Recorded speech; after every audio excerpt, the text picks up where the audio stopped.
negara. Pancasila dapat dibilang menjadi peranan penting dari terbentuknya suatu negara. Pancasila juga menjadi dasar bagi masyarakat dan pemerintah dalam menjalankan segala aspek kehidupan seperti ekonomi, pendidikan, sosial, dan budaya. Pajak merupakan kontribusi wajib dari orang atau badan terhadap negara yang sifatnya memaksa sesuai dengan undang-undang tanpa adanya imbalan secara langsung. Pajak tersebut oleh pemerintah dipergunakan sebesar-besarnya untuk kemakmuran dan kesejahteraan dari rakyat sendiri. Di sini saya akan bahas tentang hubungan kedua Pancasila dan pajak. Pancasila sendiri merupakan dasar falsafah dari pemungutan pajak. Pancasila dengan kelima silanya harus mendapat tempat dan dijabarkan dalam setiap peraturan perundang-undang perpajakan. Peraturan perundang-undang perpajakan sendiri adalah merupakan cerminan dari Pancasila dari kelima silanya. Baik, kemudian contoh implementasi nilai Pancasila dalam sistem pajak. Sila pertama yaitu ketuhanan yang Maha Esa, mana salah satunya yaitu nilai subur.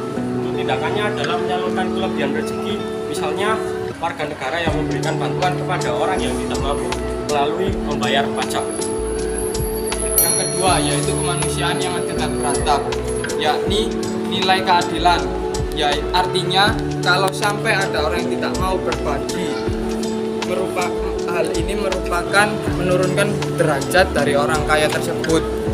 Melalui membayar pajak, kita dapat berbagi dengan orang miskin. Untuk yang ketiga adalah persatuan Indonesia. Persatuan Indonesia adalah nilai-nilai ini juga meliputi rasa nasionalisme dan rasa memiliki negara.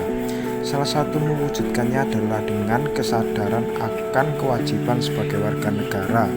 Misalnya kesadaran akan kewajiban bayar pajak dengan tujuan membangun bangsa dan negara untuk maju. Yang keempat, kerakyatan yang dipimpin oleh hikmat kebijaksanaan dalam pemusyawaratan perwakilan. Sila ini bertujuan mengutamakan kepentingan umum daripada kepentingan pribadi, di mana sejalan dengan tujuan dan fungsi dari pajak.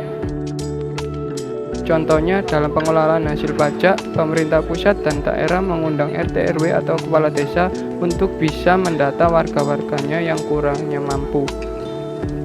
Kemudian untuk sila yang terakhir yaitu sila kelima, keadilan sosial bagi seluruh rakyat Indonesia, di mana dari nilai sila ini mengandung keadilan dengan kesejahteraan bersama yang juga sejalan dengan fungsi pajak, dan tindakannya yaitu adalah pembayaran pajak digunakan untuk membangun fasilitas umum untuk mendukung kesejahteraan sosial dalam masyarakat.